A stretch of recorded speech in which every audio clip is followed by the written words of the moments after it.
आप सभी को स्वागत है आपके अपने YouTube channel Ansari study classes में। तो आज मैं आप लोगों को रेलवे एनटीपीसी का सेट प्रैक्टिस से 7 करवाने वाला हूं, जो कि रुक्मिणी प्रकाशन का है, द प्लेटफॉर्म का है। और दोस्तों, द प्लेटफॉर्म का जो सेट प्रैक्टिस रहता है वो रेलवे के लिए बहुत ही महत्वपूर्ण रहता है। और द प्लेटफॉर्म जो है कि रेलवे के लिए एक बहुत बड़ा नाम है, सबसे ज़्यादा रिजल्ट देने वाला है। और दोस्तों, ये जो सेट प्रैक्टिस है ये 8/3/2021 शिफ्ट 1 का है। तो इस तरह से प्रीवियस ईयर क्वेश्चन भी हुआ और सेट प्रैक्टिस भी है। तो चलिए बिना कुछ देर किए दोस्तों क्लास को स्टार्ट करते हैं। दोस्तों, पहला प्रश्न है सामान्य विज्ञान से कि ऐसे पदार्थ जिनके आर पार वस्तुओं को देखा तो जा सकता है किंतु स्पष्ट रूप से नहीं देखा जा सकता है, उन्हें खाली स्थान पदार्थ कहा जाता है। यानी कि ऐसे पदार्थ जिनके आर पार वस्तुओं को देखा तो जा सकता है किंतु स्पष्ट रूप से नहीं देखा जा सकता है, उन्हें कौन सा पदार्थ कहा जाता है? इसका सही उत्तर हो जाएगा ऑप्शन नंबर डी, अल्प पारदर्शी पदार्थ कहा जाता है। ऑप्शन नंबर डी इसका सही उत्तर हो जाएगा। आगे प्रश्न है कि रासायनिक पदार्थों से निर्मित नायलॉन और पॉलिएस्टर जैसे फाइबरों को खाली स्थान कहा जाता है। रासायनिक पदार्थों से निर्मित नायलॉन और पॉलिएस्टर जैसे फाइबरों को खाली स्थान कहा जाता है। इसका सही उत्तर हो जाएगा ऑप्शन नंबर सी, संश्लेषित फाइबर कहा जाता है। ऑप्शन नंबर सी इसका सही उत्तर हो जाएगा। आगे प्रश्न है कि मानव शरीर की सबसे छोटी हड्डी कौन सी है? मानव शरीर की सबसे छोटी हड्डी कौन सी है? इसका सही उत्तर हो जाएगा ऑप्शन नंबर डी, रकाब है। ऑप्शन नंबर डी इसका सही उत्तर हो जाएगा।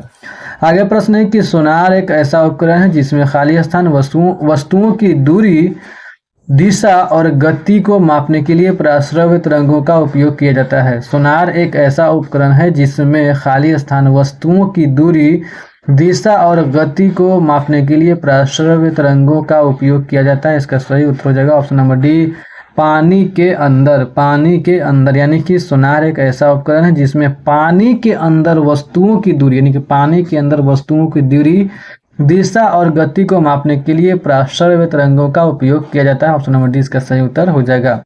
आगे प्रश्न है कि कैक्टस जैसे मरुस्थलीय पौधों का कौन सा भाग प्रकाश संश्लेषण की प्रक्रिया करता है? कैक्टस जैसे मरुस्थलीय पौधों का कौन सा भाग प्रकाश संश्लेषण की प्रक्रिया करता है? इसका सही उत्तर हो जाएगा ऑप्शन नंबर ए, तना करता है। आगे प्रश्न है कि निम्नलिखित में किन्हें पादप जगत के उभयचरों के रूप में जाना जाता है? निम्नलिखित में किन्हें पादप जगत के उभयचरों के रूप में जाना जाता है? इसका सही उत्तर हो जाएगा ऑप्शन नंबर ए, ब्रायोफाइटा को जाना जाता है। ऑप्शन नंबर ए इसका सही उत्तर हो जाएगा। आगे प्रश्न है कि सामान्यतः क्विटी कीबोर्ड में खाली स्थान कुंजियां होती है। सामान्यतः कवट्टी कीबोर्ड में खाली स्थान कुंजियां होती है। इसका सही उत्तर हो जाएगा ऑप्शन नंबर डी, 104 कुंजियां होती हैं। ऑप्शन डी इसका सही उत्तर हो जाएगा। आगे प्रश्न है कि 2007 में टाटा समूह द्वारा निर्मित सुपर कंप्यूटर का नाम बताएं। 2007 में टाटा समूह द्वारा निर्मित सुपर कंप्यूटर का नाम बताएं। इसका सही उत्तर हो जाएगा ऑप्शन नंबर सी, इसका नाम था एका। इसका नाम क्या था? एका। ऑप्शन नंबर सी इसका सही उत्तर हो जाएगा। आगे प्रश्न है कि नाभिकीय हथियारों में सर्वाधिक आम तौर पर प्रयोग किए जाने वाले समस्थानिक कौन से हैं? नाभिकीय हथियारों में सर्वाधिक आम तौर पर प्रयोग किए जाने वाले समस्थानिक कौन से हैं? इसका सही उत्तर हो जाएगा ऑप्शन नंबर सी, यूरेनियम और प्लूटोनियम जो है कि सर्वाधिक जो है कि मतलब आमतौर पर प्रयोग किए जाने वाले समस्थानिक हैं। तो ऑप्शन नंबर सी इसका सही उत्तर हो जाएगा। आगे प्रश्न है कि रक्तचाप वह बल है। इसका सही उत्तर हो जाएगा ऑप्शन नंबर बी, जो रक्त वाहिका की भित्ति पर लगाता है। रक्तचाप वह बल है जो रक्त वाहिका की भित्ति पर लगाता है। ऑप्शन नंबर बी इसका सही उत्तर हो जाएगा। आगे प्रश्न है कि प्राध्वनिक तरंगों के संदर्भ में इनमें से कौन सा कथन गलत है? प्राध्वनिक तरंगों के संबंध में इनमें से कौन सा कथन गलत है? इसका सही उत्तर हो जाएगा ऑप्शन नंबर बी, प्राध्वनिक तरंगे दोषपूर्ण स्थानों से वापस परावर्तित नहीं होती है। प्राध्वनिक तरंगे दोषपूर्ण स्थानों से वापस परावर्तित नहीं होती है। ऑप्शन नंबर बी इसका सही उत्तर हो जाएगा।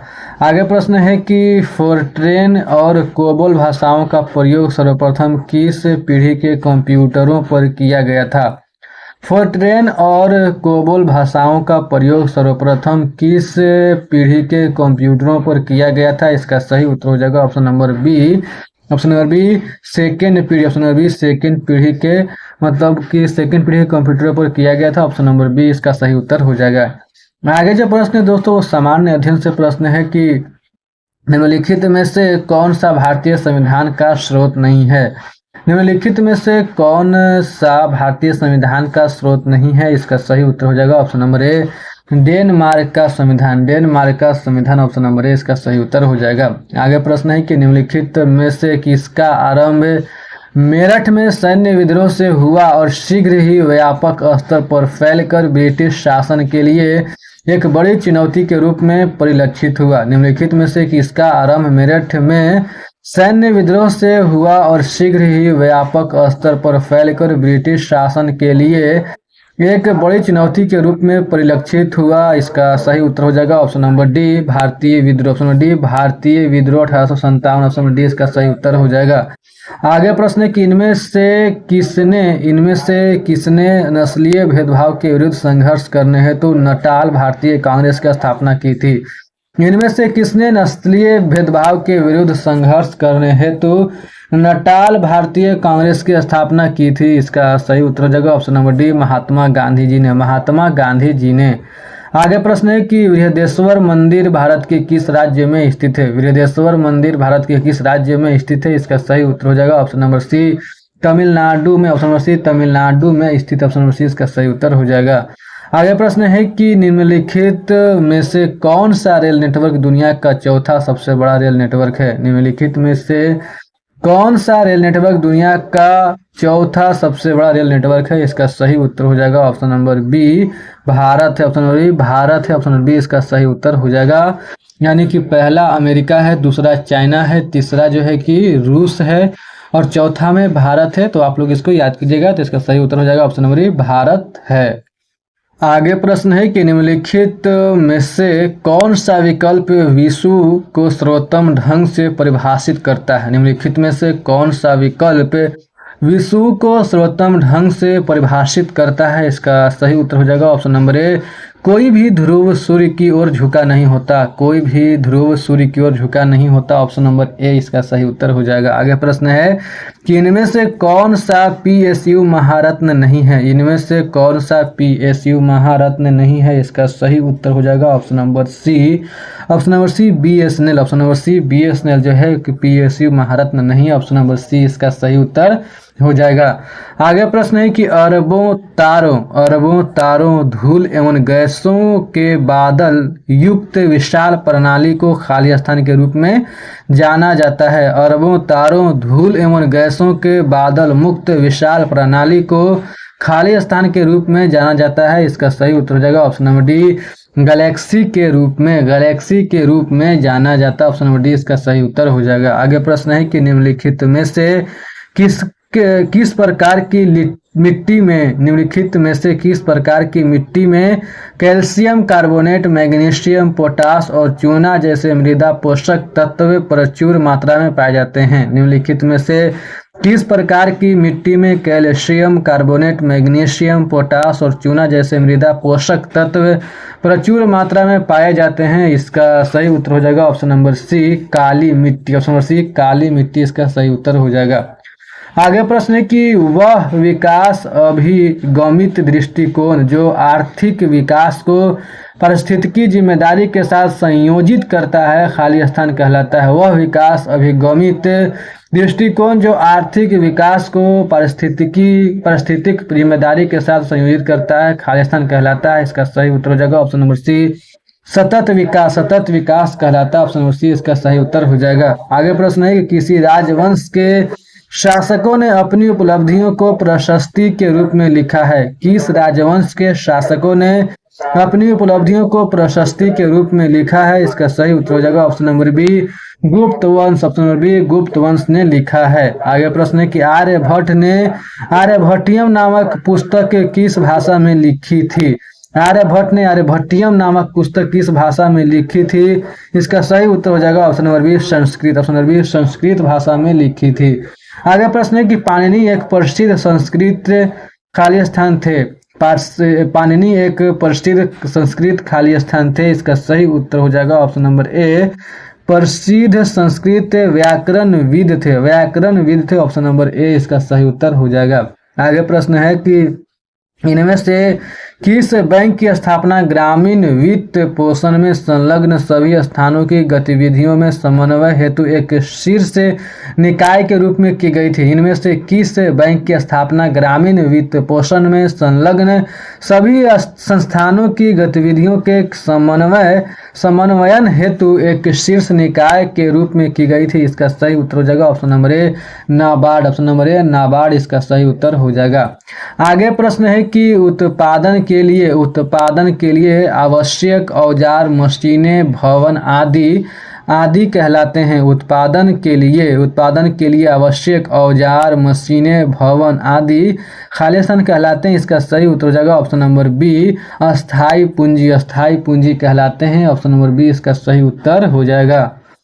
आगे प्रश्न है कि 1968 में 5 परमाणु शक्ति संपन्न देशों एवं संयुक्त राष्ट्र सुरक्षा परिषद के 5 अस्थायी सदस्यों द्वारा विश्व के शेष हिस्सों पर कौन सी संधि थोपी गई थी? 1968 में 5 परमाणु शक्ति संपन्न देशों एवं संयुक्त राष्ट्र सुरक्षा परिषद के 5 अस्थायी सदस्यों द्वारा विश्व के शेष हिस्सों पर कौन सी संधि थोपी गई थी? इसका सही उत्तर हो जाएगा ऑप्शन नंबर सी अप्रसार संधि थोपी गई थी। ऑप्शन नंबर सी इसका सही उत्तर हो जाएगा।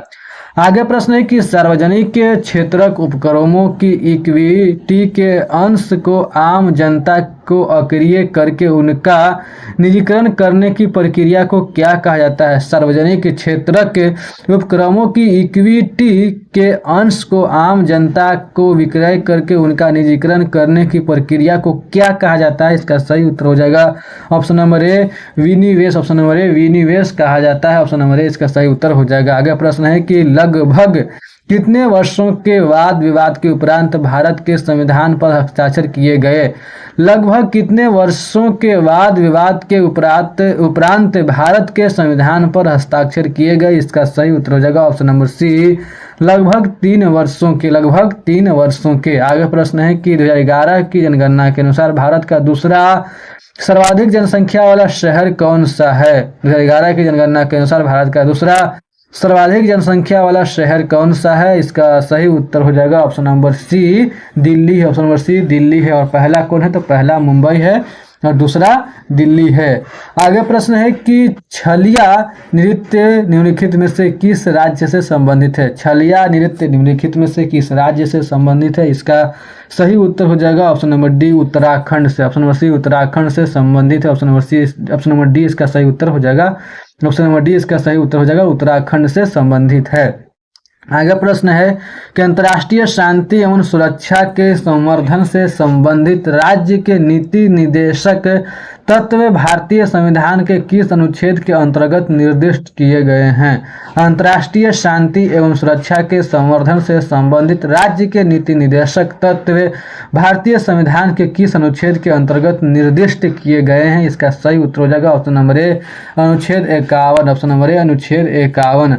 आगे प्रश्न है कि बड़े क्षेत्रों के विखंडन और ऊर्ध्वाधर विस्थापन के परिणाम स्वरूप किस तरह के पर्वतों का निर्माण होता है? बड़े क्षेत्रों के विखंडन और ऊर्ध्वाधर विस्थापन के परिणाम स्वरूप किस तरह के पर्वतों का निर्माण होता है? इसका सही उत्तर हो जाएगा ऑप्शन नंबर डी ब्लॉक पर्वत। ऑप्शन नंबर डी ब्लॉक पर्वत। आगे प्रश्न है कि उस संपत्ति को क्या कहा जाता है जो ऋणी के स्वामित्व में होती है और वह है इसका उपयोग ऋण के पूर्ण पुनर्भुगतान तक ऋणदाता के लिए गारंटी के रूप में करता है? उस संपत्ति को क्या कहा जाता है जो ऋणी के स्वामित्व में होती है और वह इसका उपयोग ऋण के पूर्ण पुनर्भुगतान तक ऋणदाता के लिए गारंटी के रूप में करता है? इसका सही उत्तर हो जाएगा option number D. Option number D समपार्श्विक। ऑप्शन नंबर डी इसका सही उत्तर हो जाएगा। आगे प्रश्न है कि संविधान में दिया गया परिचयात्मक कथन जो संविधान निर्माण के कारणों एवं मार्गदर्शक मूल्यों का वर्णन करता है उसे खाली स्थान कहा जाता है। संविधान में दिया गया परिचयात्मक कथन जो संविधान निर्माण के कारणों एवं मार्गदर्शक मूल्यों का वर्णन करता है उसे खाली स्थान कहा जाता है। इसका सही उत्तर हो जाएगा ऑप्शन डी प्रस्तावना। ऑप्शन डी प्रस्तावना कहा जाता है, प्रस्तावना कहा जाता है। तो ठीक है दोस्तों, उम्मीद करता हूं कि आप लोगों को मेरा वीडियो पसंद आया होगा। अगर वीडियो पसंद आया तो वीडियो को लाइक कीजिए, दोस्तों के साथ शेयर कीजिए। अगर चैनल पे नए हैं तो चैनल को सब्सक्राइब कीजिए। वीडियो के देखने के लिए बहुत बहुत धन्यवाद दोस्तों। मिलते हैं नेक्स्ट क्लास में, तब तक के लिए जय हिंद दोस्तों।